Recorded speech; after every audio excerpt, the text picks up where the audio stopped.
All right, welcome back to GameBreakers. This will be session, what, 2, 3? Where, I don't know, we had a session 0, right, somewhere in there. This is the continuing tale in the Epic of Diamond's Dwarven Bard. This is going to be pretty short, so I think this is like 2.5. Right, the intermittent episode. So, the camera zooms in as the giant blue griffin fades effervescently back into the glow around you. The ship is still going forward at basically full speed. The pilot evaded the worst of the damage. However, you are listing a little. You're off and to the right, and it's like you're constantly fighting against a turn, and you can feel it in the ship. The crew is keeping their footing. You see 2 of them go and start trying to haul their unconscious friend up from where his rope is clipped to the rail, with only a moderate amount of luck. What do you do?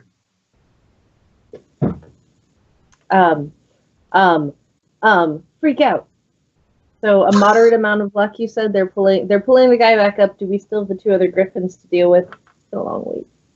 They are far behind the ship.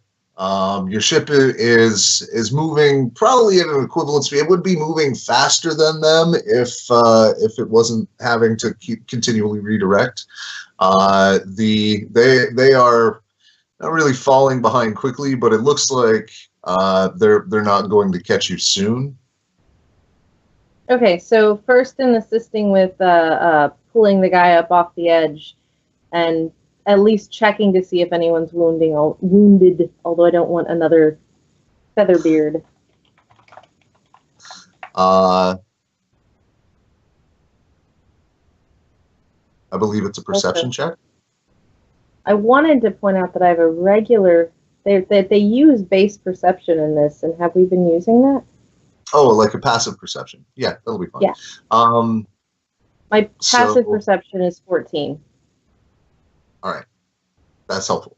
So you see there were 1 or 2 that took a few. There was the one that took like the full to the face lightning blast that you picked back up. He's not at 100% by any means, but he's he's back up, and he's getting by. He seems a little harrowed by the experience, but altogether he's still maintaining his weight in the crew. Speaking of weight in the crew, Fat Tom down on the side of the railing. 2 of them, the two of them left from the reloading crew, are trying to haul him up. Meanwhile, the one that got blasted is kind of dazed and confused, supervising a little bit and getting his bearings. He's also looking around for the captain. Oh, I swear to God, I have no idea what to do. I mean, initially it's help haul the guy up over the edge, because he's unconscious. Let's haul up the unconscious guy. Okay. Simple strength test. Okay. Athletics would help if you're proficient. No. Acrobatics, not quite the same thing. No modifier, but that's all right.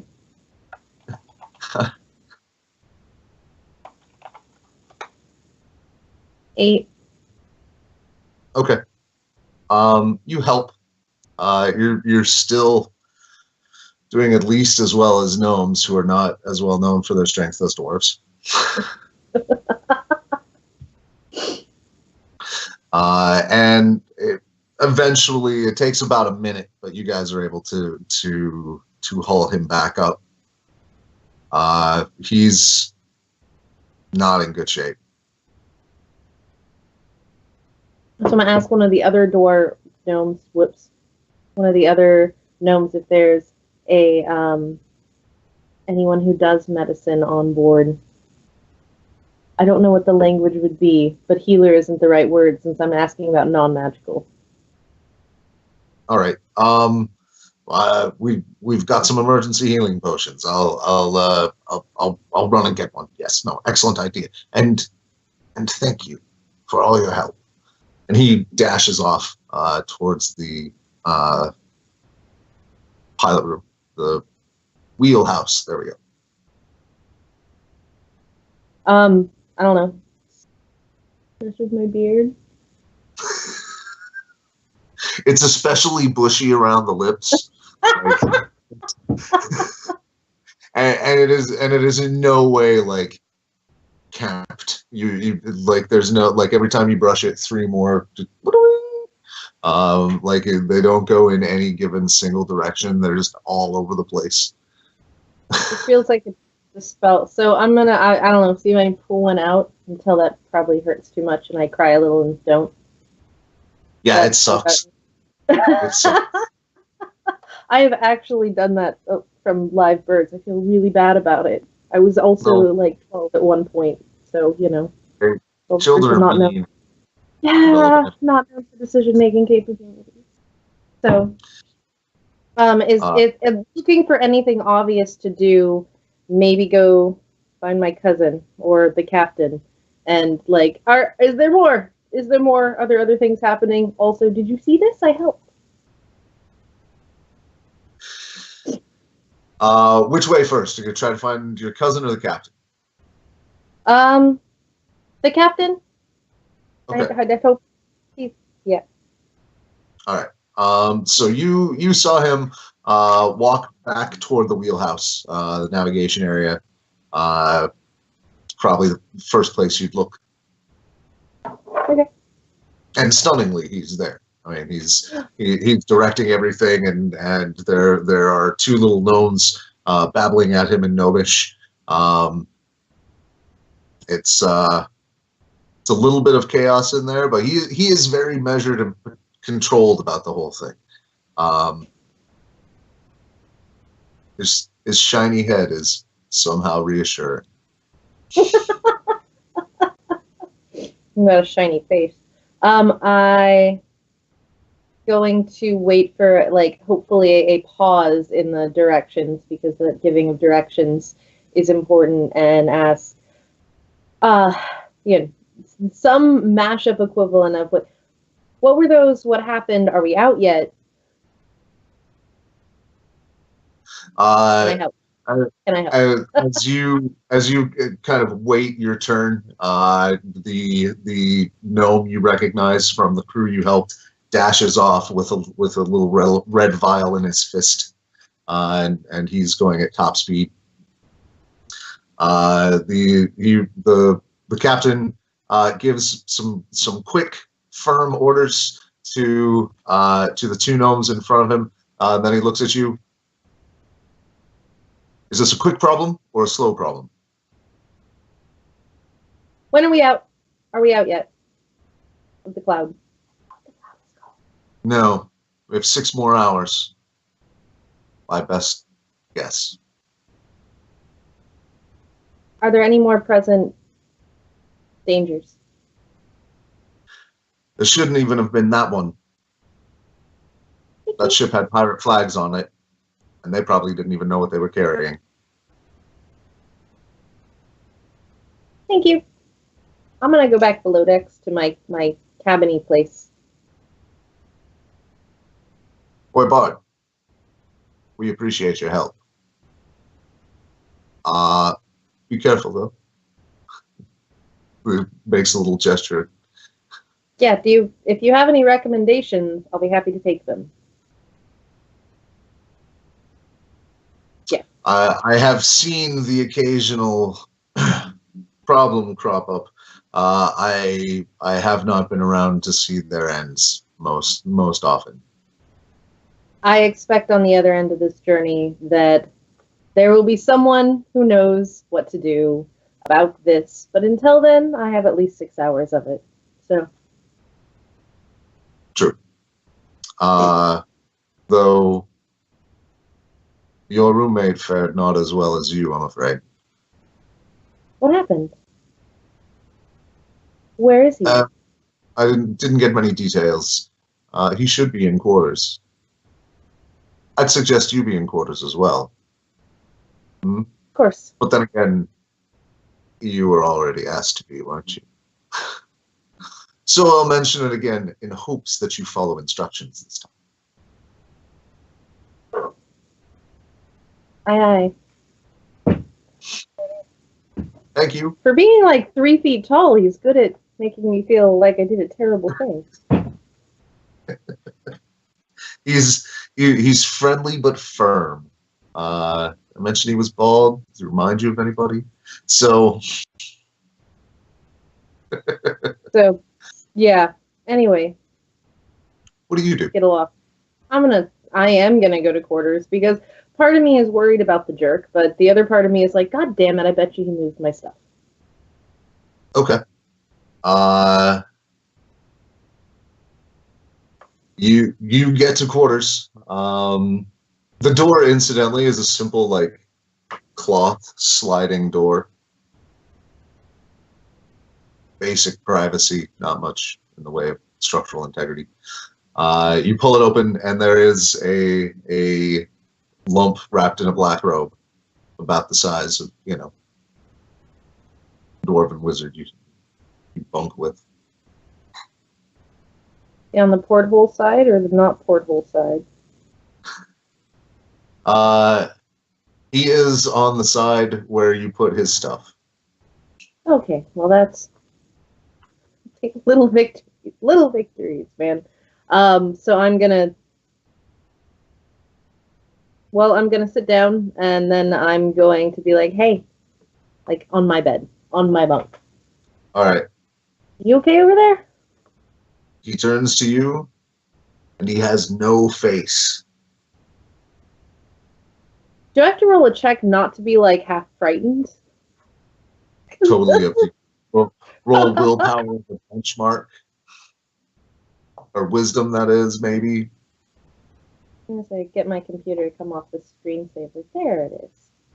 Right? It's usually willpower against fear, or wisdom against fear, that is. All right. Times charisma.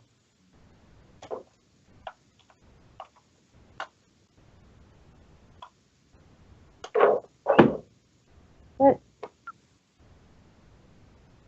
11.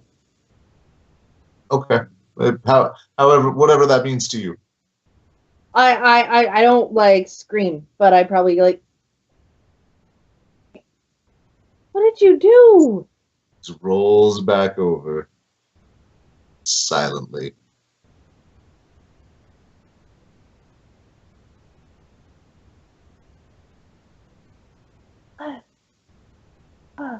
Did he have ears? Yes. Like, so there's got to be someone on the other end who will be able to fix this. And they said we're in here for another 6 hours, so I'm sure it's fantastically uncomfortable, but you'll be okay. He raises his hand, makes this motion.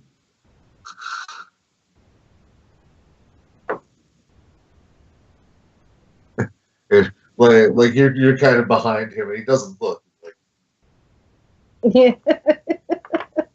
Yeah, no, I understood that gesture. Just like,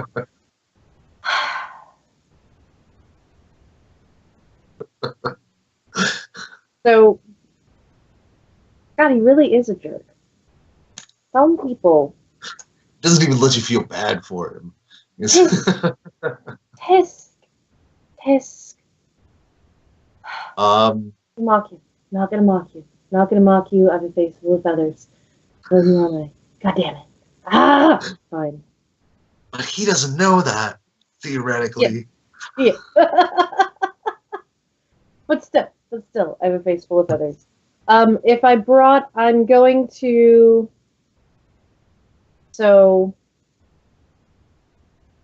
No, I probably wouldn't have brought much in the way of lore books with me on the trip on the airship. It's going to be other end sort of things. But any sort of general knowledge, I have arcane. Like, I want to know if there's something on the other end that, like, is this a dispel magic sort of thing? I have arcana and history. Right. If you would like to spend like an hour just kind of racking your brains and like maybe checking some of your notebooks from class, like where you got gold star papers or whatever kind of student you were. I can't really think of anything better to do, so yeah. Okay. Give me an Arcana +2.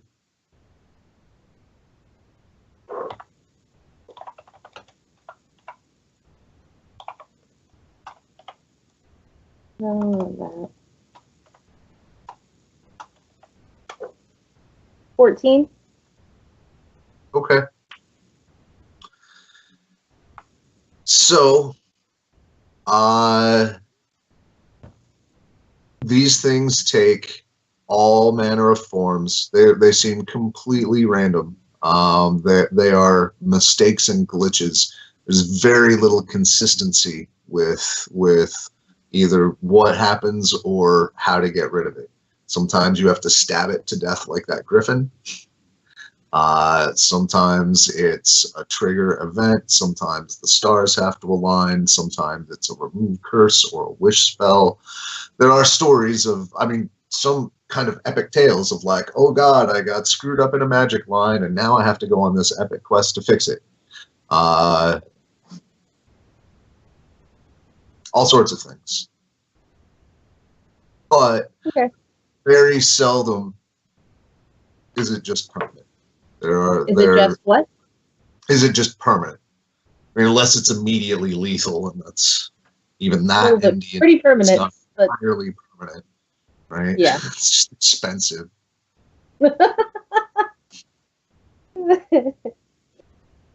Okay. So, feeling slightly better, I should probably rest.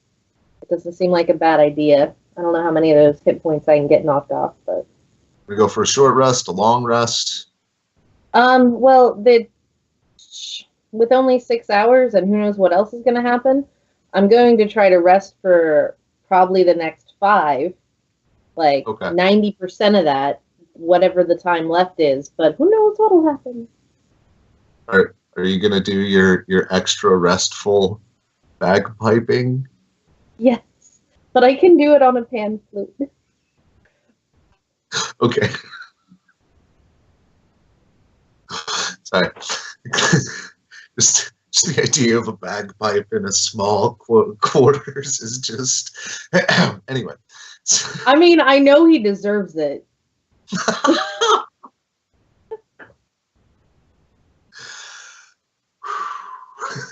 But you'd be stuck in there with him. That's the anyway. That might break my bagpipes. I wouldn't put it past him. Sorry, I have petty. It's fun. So I see. You. Anyway, so you begin to drift off to sleep. Like you find it's very hard to find a position where there's not like quills poking up into your cheeks, and like you know, you're used to having an amount of beard, but this is just annoying. I'm gonna daydream about what it's like to be a bird. Great. And you throughout the trip feel that like constant sort of realignment of the ship, like there's a wavering in the course.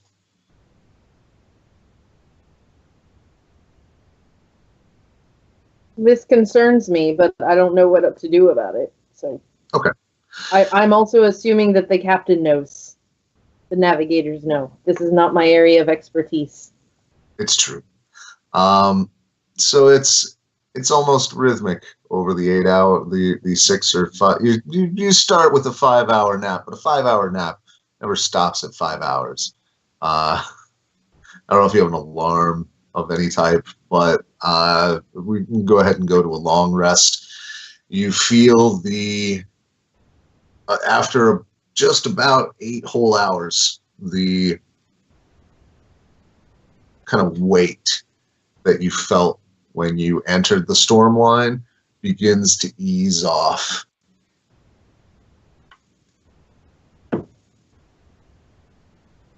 So I'm awake. There's a knock at your door. What? What? Hello? Come in. The door slides open, and you see your cousin. Hi.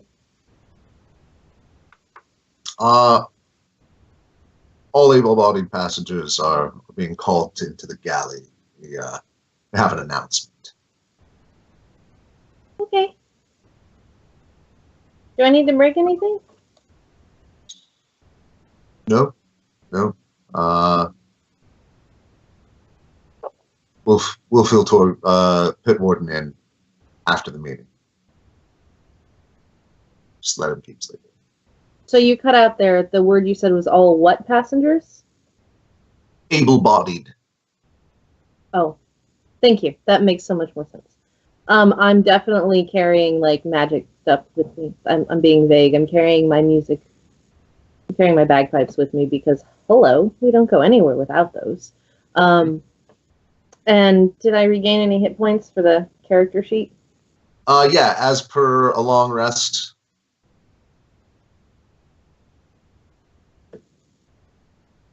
I don't know what that is. Fifth edition. I believe you roll hit dice and regain that many hit points. Okay. Again, that might be old rules kicking around in my head. I can check. We need to. Gives me 4. That was a crap roll. Halfway through 8. I seem to be rolling 10s on all my 20s, so it seems like the RNG wants me right in the middle. Anyway, bagpipes and head to the galley and probably realize I'm a little bit hungry and that it totally feels like I have slept more than 5 hours. How long has it been? Has it been 6 hours? More like 8, says your cousin as you're kind of following him into the galley. Don't forget you did your bard song. Oh, yes. That gives you bonus shields. Thank you. I'll have to add that. It's been about 8 hours. We're behind schedule. Apparently, we'll give all the details as everyone gathers, but it's trouble. And if you'd like to tag along with him as he lets people know, like, we're having a meeting in the galley, please, everyone attend. He's professional and solemn, but he doesn't seem, like, alarmed. Pretty cool-headed about the whole thing. I get an additional 1d6. Excellent. And I rolled a 6. So much for Newt right in the middle. Just have to call him out on it. All right, so you see several members of the crew, as well as the captain and your cousin, the first officer, gathered in the near the observation deck. A few passengers, one by one, are sort of coming in, trailing in, looking concerned.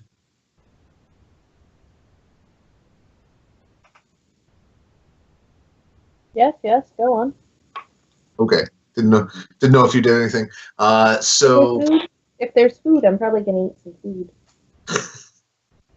Not yet.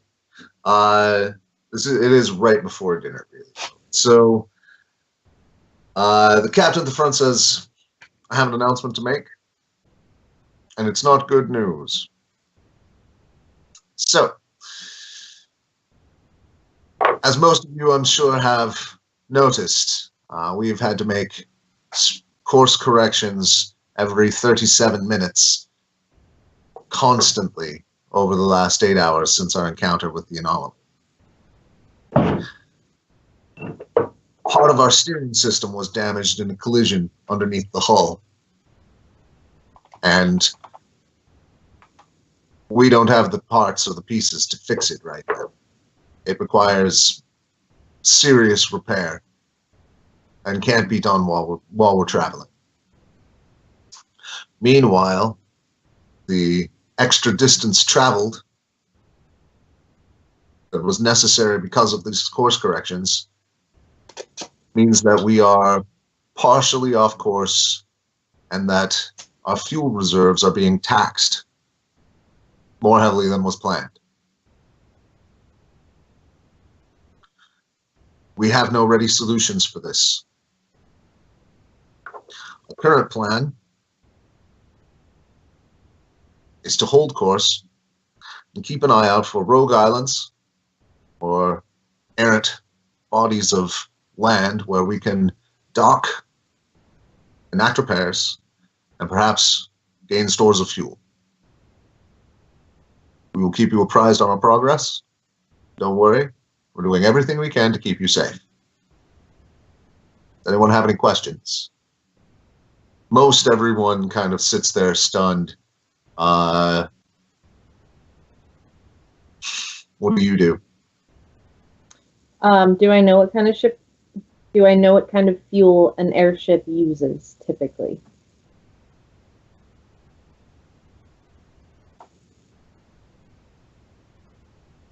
That would be an air vehicle proficiency test, I guess. Go ahead and give me a dice roll, Jack of all trades. I believe Jack of all trades means even if it requires training, you can make a roll. Stuff that I might just know a little bit about it. I'm just really good at applying knowledge to different things, basically, is what that means. Bards spend their whole career listening to stories, and there's a lot of really interesting factual tidbits hidden in fiction. I rolled a straight 14. Straight 14? Mostly dense fuels. Very, very hard woods, like not your normal wooden fare. There are certain types of fungus that have been popular, but most of them run on either coal or occasionally sulfur or other combustible minerals.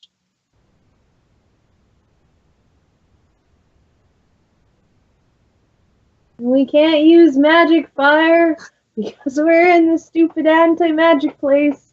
Because You're out. Thomas is a jerk GM. No, you're out. You are out of that. Out of what? Oh, we're out of that? Yeah, over the course of your rest, you passed safely through the rest. I didn't realize that. See, that was the part I didn't know. Yeah, no. It eased the weight of it has eased off of you. You feel less restrained. The GM's is lifted off your neck. The what? The GM's boot. I have create bonfire and control flames. Let me look at these spells quickly. Okay. Because she would know immediately what happens. Casting time is 1 act. Duration is 1 minute. Oh, no. That's the problem. Duration is an instant or 1 hour.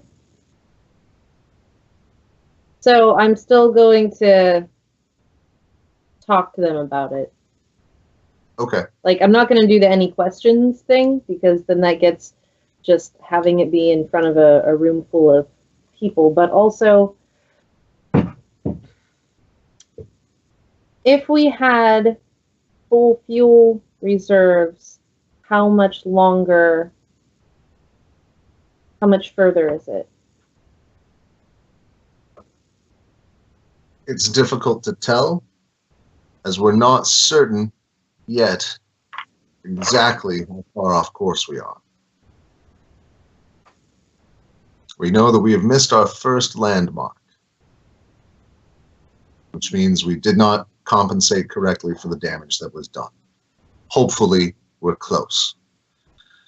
Assuming that we're not, and we're a day off course, we are 60%. We currently have nearly 60% of the fuel that it would need to get us to our first port of call.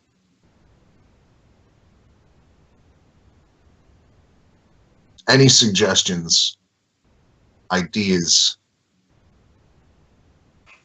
or items or talents any of you may have are welcome.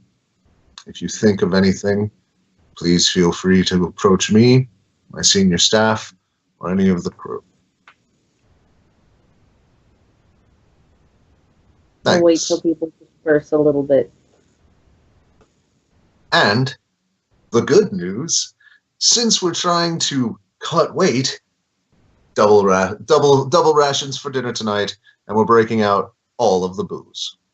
Have a good evening. And he gives a little gnome salute, and then he goes off to like commiserate with his officers some more.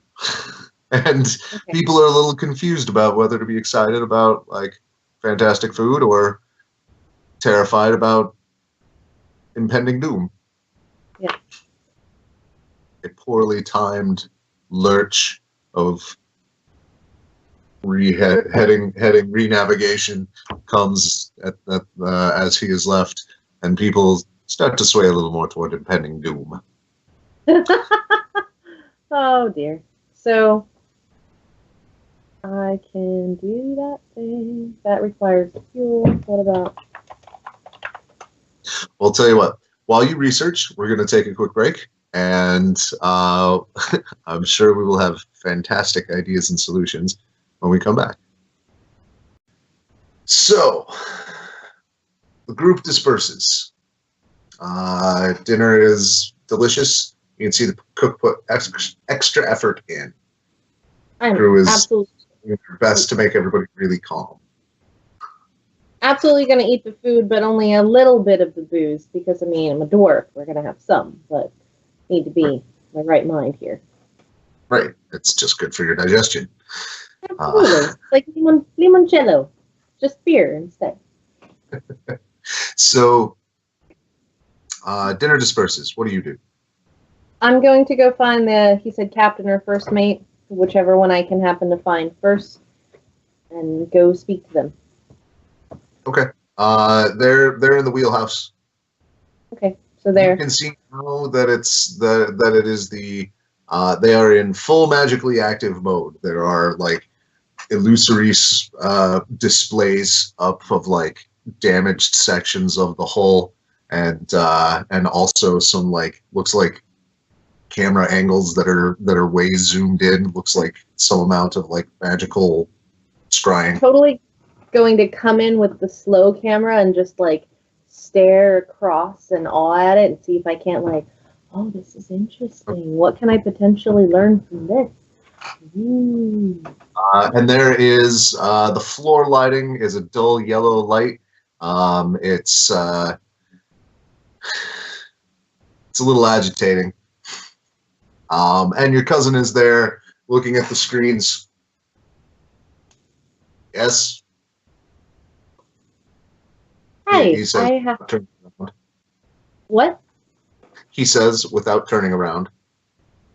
I have an idea. He kind of takes a step to his left and gestures at the spot that he just kind of vacated, like makes room for you at the console. I feel like I'm in a superhero movie all of a sudden. This is great. So walk forward to that spot and you know, stare out at the visuals. So Okay. I can make fire burn hotter.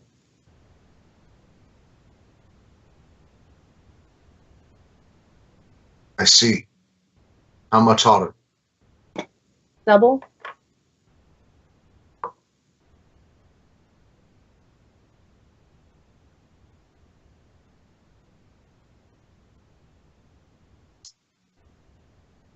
That'll buy us some. I'm concerned, though. The captain's 60% was a generous estimate. I think we're even worse off than that. But until we spot a landmark, we won't really know. Thank you for your offer. I'll happily accept it. It's a thing I would need to redo hourly. but it takes almost no time or attention to do. Excellent. Well, anything specific you require in order to do it? bagpipes. Well, the engine room is a restricted area anyway. Well, we're not nowhere. We're somewhere. It's just which where. He motions to the screen and magically kind of fades and enlarges in front of you, and you can see like some projected bits on the map. Like, this is where we're supposed to be. This green area is where we hope we are, because then we're close enough to make do. This red area is the problem zone. But I think we're over here in the black.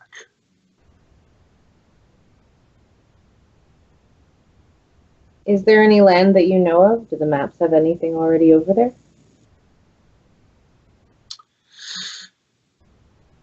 We keep fairly current maps, but the storms that roll off of the storm line create and destroy islands fairly regularly.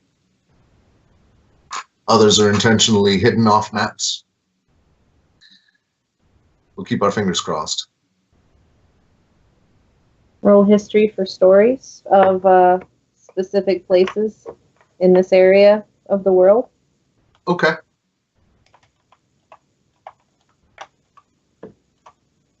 $25. Nice. It was not a natural 20, unfortunately. It was a natural 19. So close. Right. 25 is pretty obscure. So you're looking at the maps, and you see that there are at least 2 islands that are storied to have existed in the last 20 years. Like there's stories about an island set X miles off there, and you're able to add a few to the chart. Okay. He looks and he's like, that's remarkable. I mean, and master cartographers that work on this. He pays attention to maps, not stories. I probably wouldn't know about these 5 over here, which are very common, I'm certain. It's true. And those that we're least likely to run into. These, however, well, we'll keep our fingers crossed. I don't suppose you have anything in your bagpipes of tricks that can fix our rudder, do you? I can heat up metal, but that's about it. No. I'm checking. There we go. No sort of magical mending of things, but if you need to melt metal but can't, I can potentially help with that, and that's about it right now. We need to recarve a large amount of wood, reset it onto a very specific set of grooves underneath the ship, and then recast the metal steering components to fit the new assembly.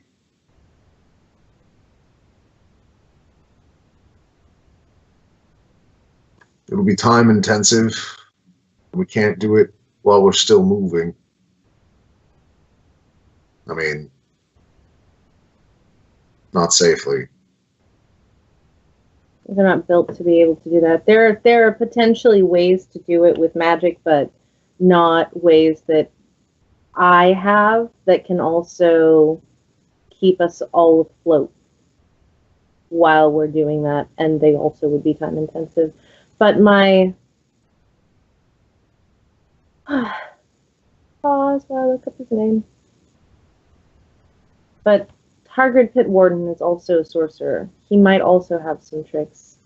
I just don't know that he's necessarily willing to communicate them currently. What did he do, by the way? From what I gather, it's about the same as what gave you that lovely new halage. No, but tell me was he helping someone? He attacking a ghosty griffin thing? He was fighting off the apparitions. It's good to know he's not so much of a sociopath that he won't try to fight off things that are also potentially going to kill him. No, he was very good. However, he paid the price. I'm not sure what. Everything I know says it's not permanent. So there's that. Okay. Well, I can at least help with the getting us somewhere faster. Well, getting us somewhere more efficiently. Wherever somewhere happens to be. You'll let me get someone to take me to the engine room. Absolutely. Thanks. Sure. Uncle will be proud. I'm gonna just note if I'd woken up between this time, I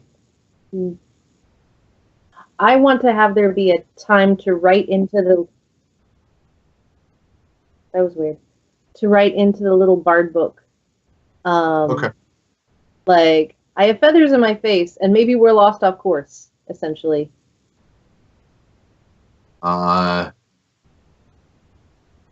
forget the character's name. Made up off the top of our heads, off the cuff. The dour dwarf. But he just replies back with a question mark and an exclamation point. Turner Hamdring. That guy. The least friendly bard. What? What is the name of this cloud? What was the name of that cloud thing? The Stormline. Thank you.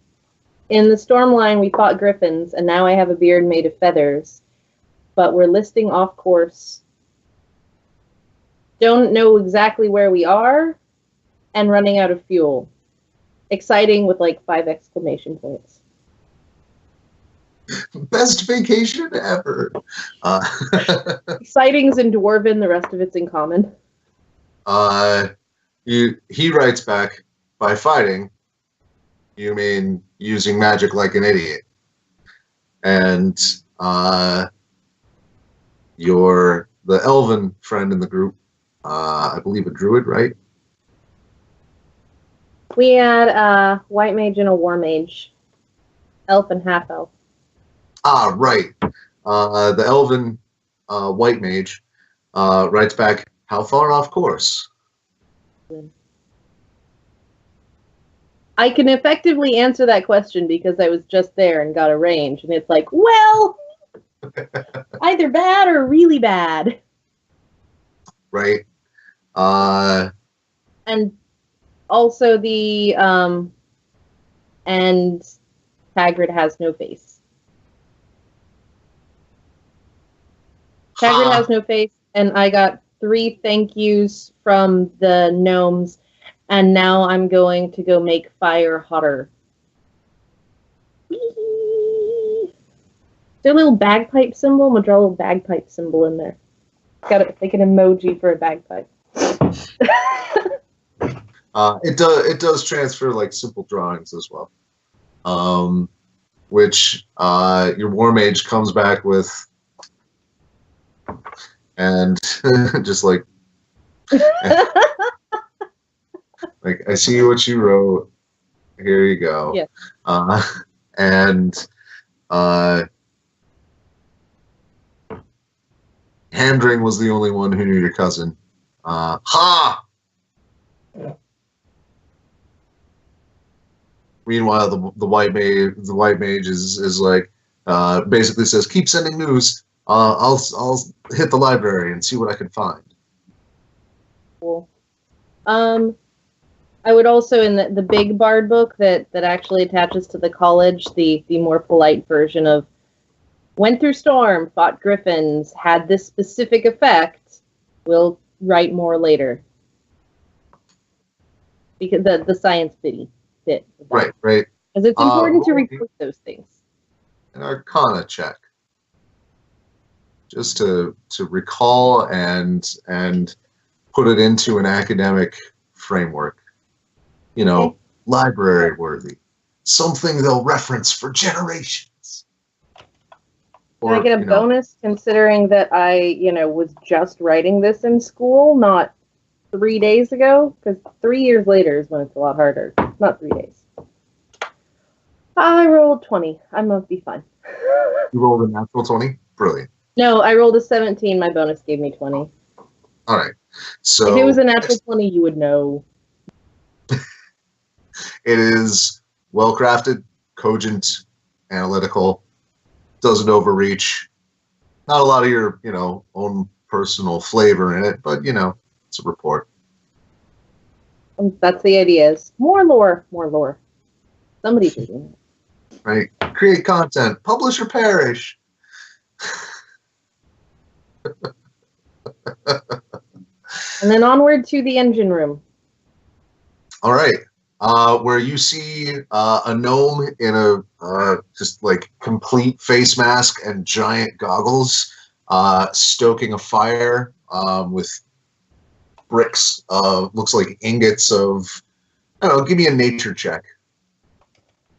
Nature? Yep. That's a thing? That's a thing. Sure is. Whoa, I have a +2 to that thing. I love being a bard. Great. Skill monkeys. 21. Nice. You see both coal and sulfur, as well as there's a small supply of very dark, what look like wooden pellets. That's probably some kind of very hard wood. Can't really tell distinctly by the color, but there's a couple that are fairly valuable, and their density is prized for fuel. Okay. So it's first like the engineer who's clearly in charge here, the thing over his face, like, I'm hoping somebody told me I could, like, warned him I was coming down, Like, hi, I'm going to play the bagpipes and make your fire burn harder. What? Pulls up the who are you? Hi, I'm Strana. I am a bard, and I can help make the fire burn hotter. I can double the heat for an hour, every hour.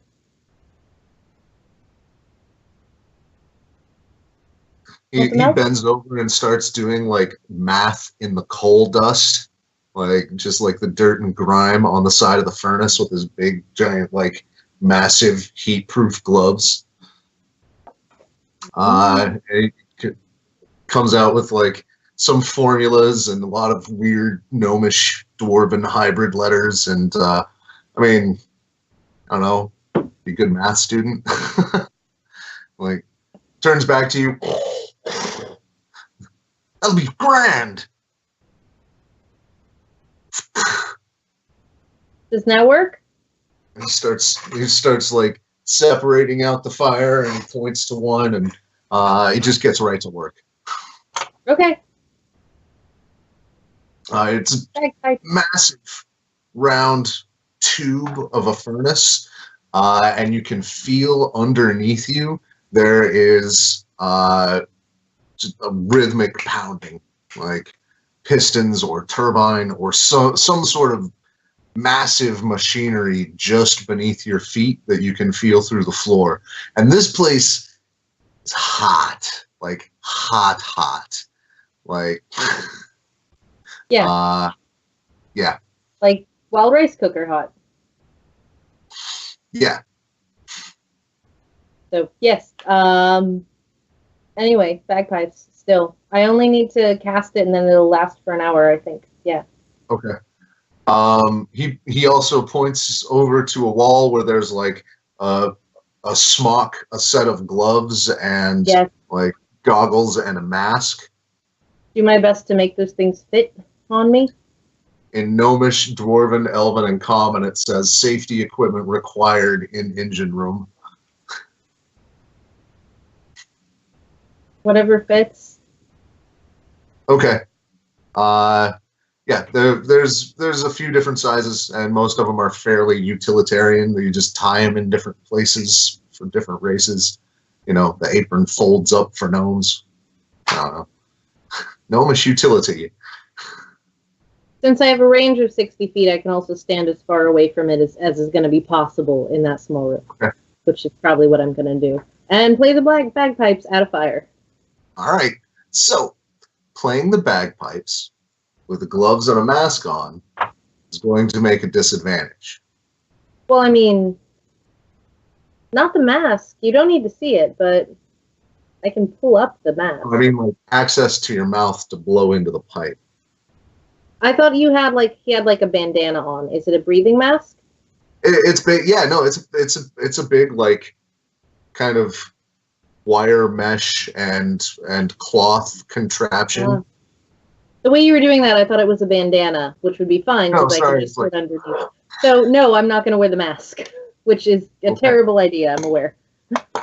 Right. Whether or not my character is, I'm aware. But I just have to play a song once an hour for however long this takes. So you show up and jam out on your bagpipes. Is there a role for that or anything, or you just like cantrip? Does the cantrip have a verbal, somatic, or material component? Somatic. That means I'm paying attention. Yeah, it's a movement. Somatic is just a movement. Okay. Right. Material would have been the kicker, but yeah.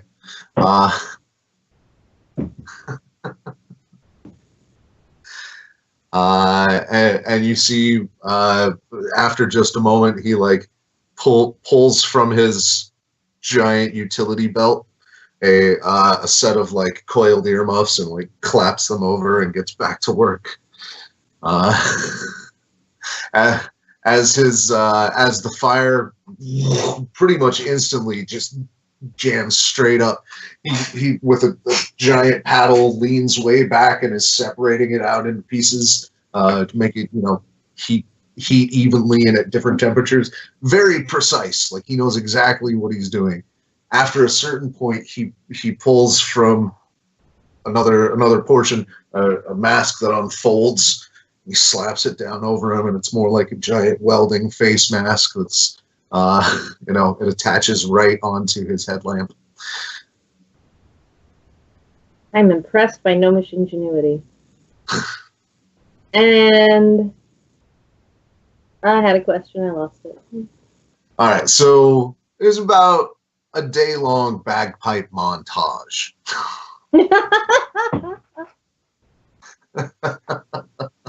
12 hours, 8 hours, 24 hours. What are you talking about in a day? For the next 8 hours, every hour, a gnome comes and finds you and says, "Hello, it's about time." And I'm consistently impressed with them as timekeepers. Oh yeah, like clockwork. So, after dinner, your cousin catches you and says, "Hey." Yeah. It turns out one of those islands you pointed out, added to the map. Turns out we're close. What did I tell him about that island? You marked it on the map and referenced a little about the story. So at this point, I, as a GM, because you rolled well, I am going to let you tell the story that is associated with this island.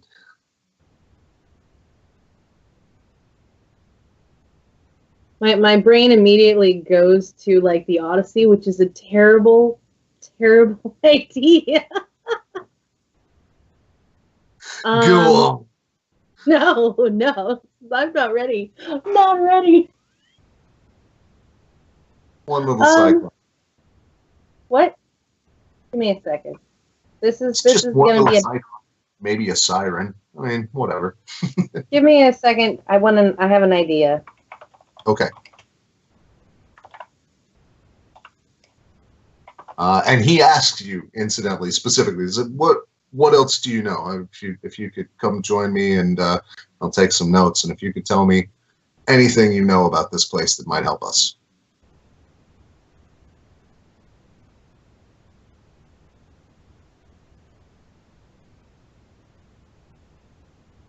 So, oh man, my my other part of my brain goes to dragons because you're talking D&D, or because we were talking about Dragonlance.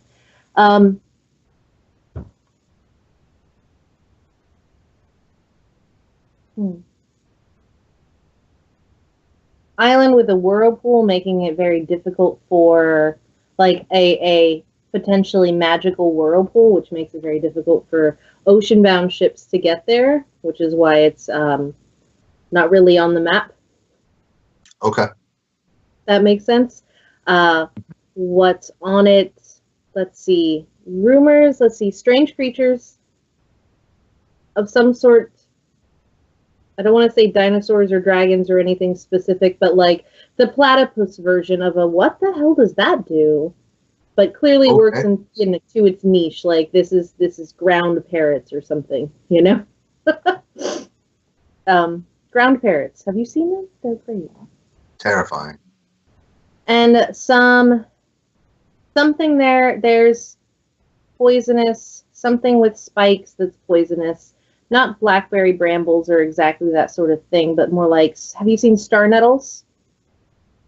Okay. They're the yellow ones with the 5 big spikes off of them. Like those, but then in the style of the Odyssey, have the poison that puts you to sleep. Okay. And you can put, and then basically shit can eat you if you fall asleep. All right. And then you it's like roots. The worst telling ever, but okay, so we have dangerous poisoned fauna. We have carnivorous ground-born birds and dangerous waters in and out. Yeah. Okay. Probably a local druid something there.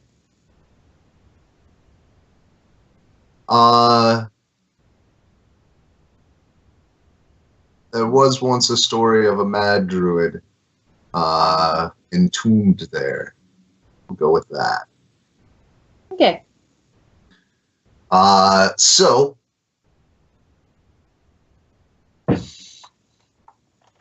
he says that's exactly what we were looking for. If you can think of anything else. You were looking for a mad druid entombed? What? No, just a little bit of heads up about what we might encounter. Hopefully, there's something that we can use as fuel that has a good enough weight to heat ratio to work. But with your help, we've opened up a range of fuels that weren't practical before. I mean, some woods are just too heavy and don't burn hot enough. But it sounds, from what you say, as though this place could have at least enough. Well, hope so, but I wouldn't send anyone off without being armed. And the mad druid's name is Acrosia. What's happening now? He takes notes, and by he, I mean, why don't you take notes? All right. He thanks you, parts company, clinks your glass because you're dwarves and you were doing it over beer. And then goes back to presumably staring at screens again. Pensively. If I stare at it, command it hard enough, maybe it'll move. it gets to evening, and as the sun is setting in the west, you see it illuminate on the horizon the island in question. You said you had a spyglass? Mm-hmm. It's pretty easy to spot in the distance. Glitters purple for just a moment in the direct sunlight, as though some sort of mineral composition on it. There's a ridge with two arcing sort of isthmuses that you can see go down into the sandy subsurface from the air. It does indeed, between those two kind of arms or wings, have at its center a whirling vortex, and you see that it sends out disturbances all around it. Whoa. That's neat. Oh, I wish I totally could capture this. So, trying to memorize all of these details to specifically write them in the To the Bard College book. Okay. You're making sketches, and go ahead and give me either perception or investigation as you're studying this thing carefully. Natural perception is 14. Let's see if I can. I would also accept a nature. One more time. I would also accept a nature check. Pick your best. Perception, or what was the other one? Investigation or nature. Yeah, I'm gonna go with perception. Okay.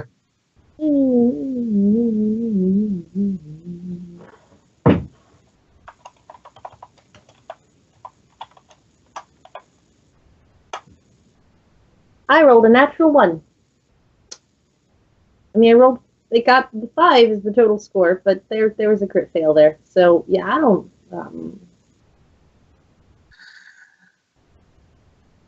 Are you lucky?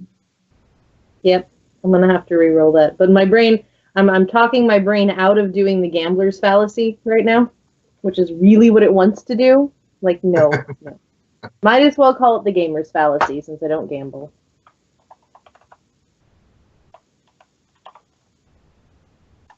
Let's try that again, shall we? 16, a lot better. It's significantly better. With a 16, you see that at the peak of the ridge before it dives down into the maelstrom below, there is what looks like an unnatural formation. It seems to have been carved into that point of the rock. The rock is tinged purple, which with your dwarven stone cunning, you know, may have some gem content. It could also be, you know, some various hard rocks, volcanic rocks.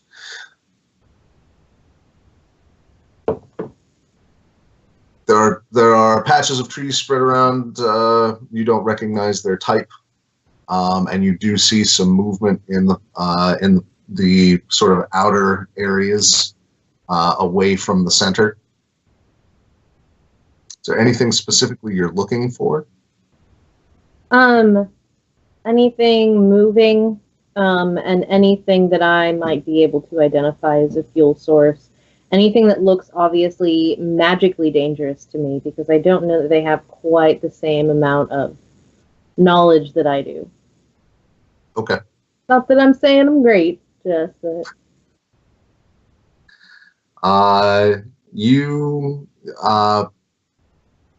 You spot in on one little group of birds that are fighting over a carcass that is washed up on the beach. And the largest of them, when challenged by a juvenile, moves for him, makes an attack, and then belches out a burst of fire, and it backs off. It's the only instance you've seen of it. It doesn't seem to be like all of it doesn't seem as though every one of them can do it. Wingless, giant hooked beak. I can't for the life of me remember the name of that terrifying, I think, Australian bird that can just like bang its beak straight through your skull. It stands as tall as a human. You don't Can't remember, an ostrich? but it's like that. A kukri, An ostrich? maybe? No, it's like it's got like a big crusty bladed beak. Terrifying. Anyway, Cassowary? that one. That is exactly. I googled evil Australian bird, and that's what it gave me for the record. Evil Australian bird. Yes, the cassowary. That is basically exactly what you see there.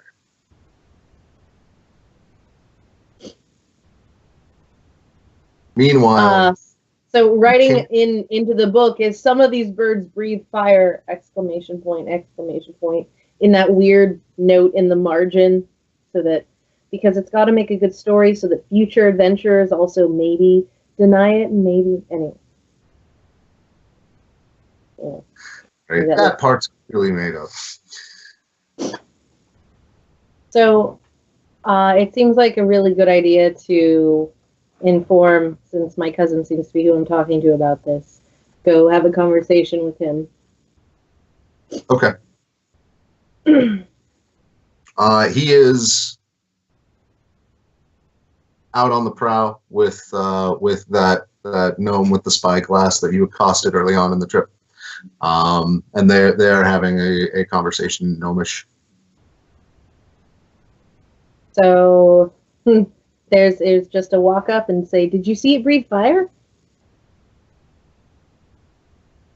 No. What now? See what breathes fire? One of those weird bird things. Over there. No, more to the right. Well, thanks for the warning. With your fairly good nature check, incidentally, the other thing you noticed was a few streaks of black that might be a mineral vein. Okay, so inform him of the mineral vein and also point out that Uncle Bucklepen would be pretty happy if we got him one of those things. His eyes pop a little bit. He's like, I hadn't even thought of that. Also, it's there's this whole... And I can't... There's this whole glittery carved thing. There's this whole glittery carved thing here. Do you see this?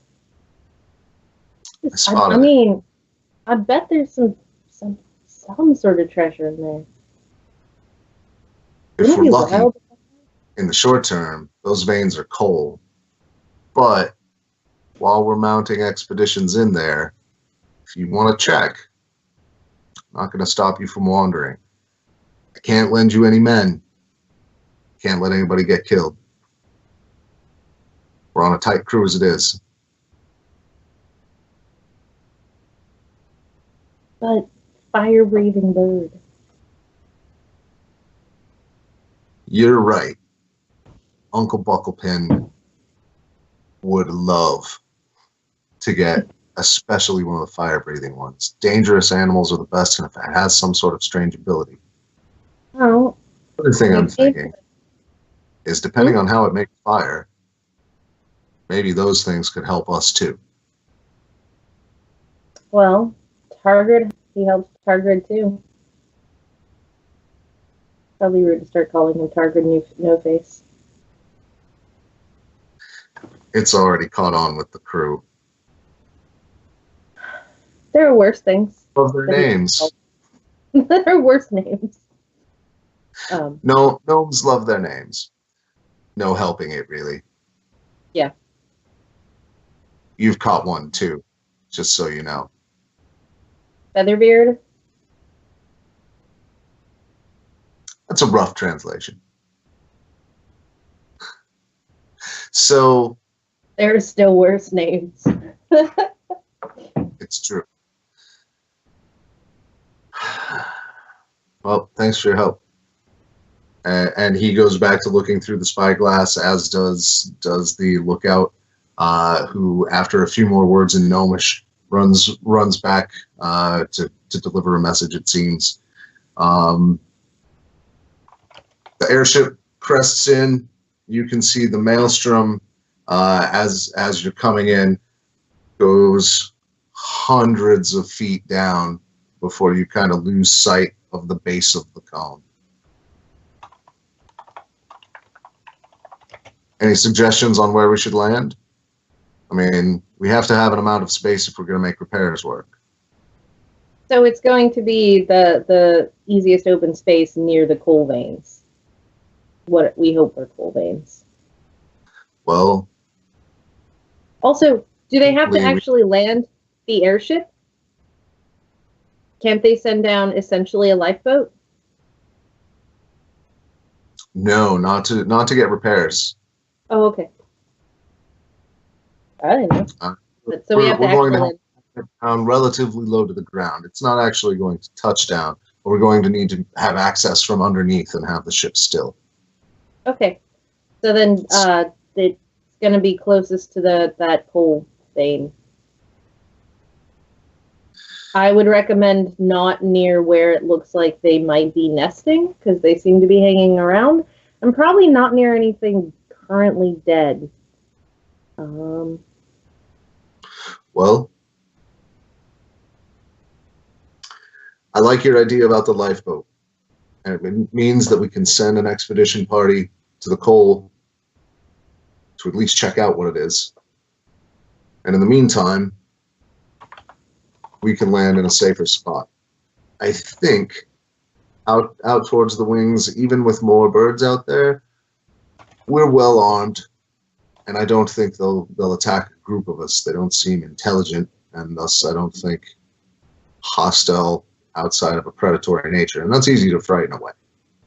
You've got to make sure everyone's got pretty good leather cuffs on, leather gloves, so that they don't get spiked, because if the stories are true and the spikes are going to put them to sleep or otherwise poison them, like, staying away from them is a fool's errand. You should be forewarned.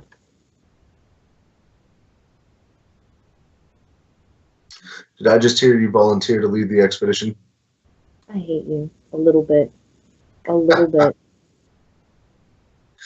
Well, I'd prefer to have a dwarf in the group. Once you check out the thing, I like adventure. it gives you a chance to go check some things out on your own.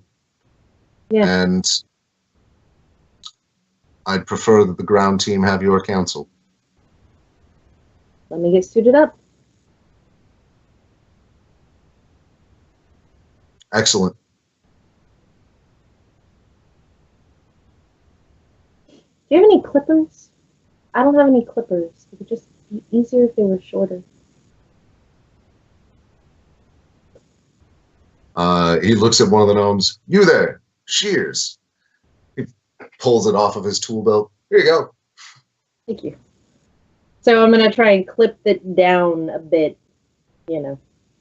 Well, you try to cut it, and it's like more feathers just fall out of your face to and keep it bushy. Although at different angles now, and like grown in wild patches. Before we end this session, I think I have a dispel magic. I'm going to try it. Okay. Oh, wait. Yeah. No, wait. Not right before a thing. Never mind. You had a whole day yesterday. I imagine you'd have given it a shot. Okay. Okay. Yeah, so I dispel magic once. Sometimes. All right.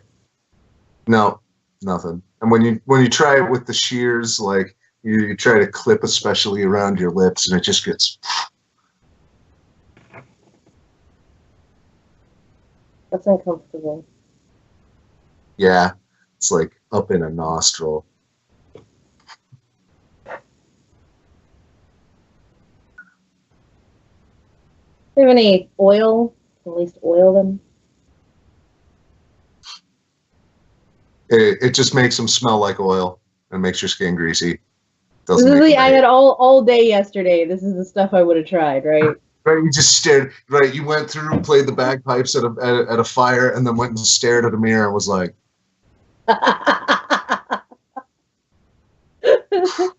essentially.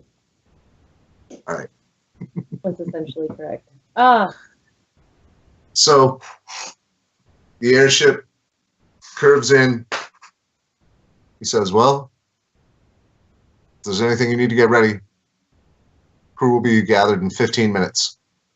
Meet at lifeboat number 2. Go get ready. Okay. Nice. Yeah. So back to bunk, and that seems like a good. Also, I'm tired. Yes. So Okay. as the ship careens down, you load yourself into a little cigar tube. One of the gnomes winds the lock shut and tight, and you see the little gaskets on the side seal. There's a little viewport in the front, and one gnome is tucked right up in there with a little like very very rudimentary set of levers, and like eyes right up against the glass, and then you feel the bottom drop out.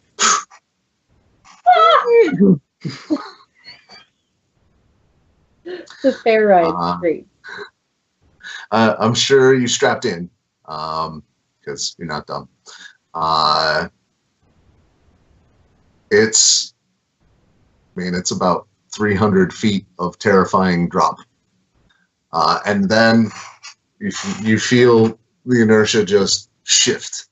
And it's more like you're just being slowly lowered down on a platform.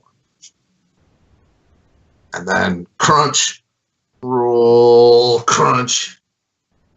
And then one of the gnomes hops out of the buckle. The guy at the front gives a big thumbs up behind his head, and we will pause there as you get your first look at the island. All right. All right. Good session. Thanks, everybody, for watching. This was a quick one because Diamond was feeling a little under the weather, but we wanted to move the story forward. If you like what we're doing, if you'd like us to help us do it better, like, subscribe, tell us what you think down in the comments section, and check out our Patreon page, our Facebook page, maybe our Twitter. I suck at Twitter, but hey, if you talk to me there, I'll get better at it. I'd love to hear what you would have done, too, if you were playing this character. What would you have done? How would you have done this differently? How would your characters that you currently have dealt with these same challenges? I'd love to hear about it. Right? If I get really ambitious someday, I'll write all this down into an adventure and make and see what other people do when they run through it. But in the meantime, this is GameBreakers. This has been Diamond. I'm Thomas. Have a good game.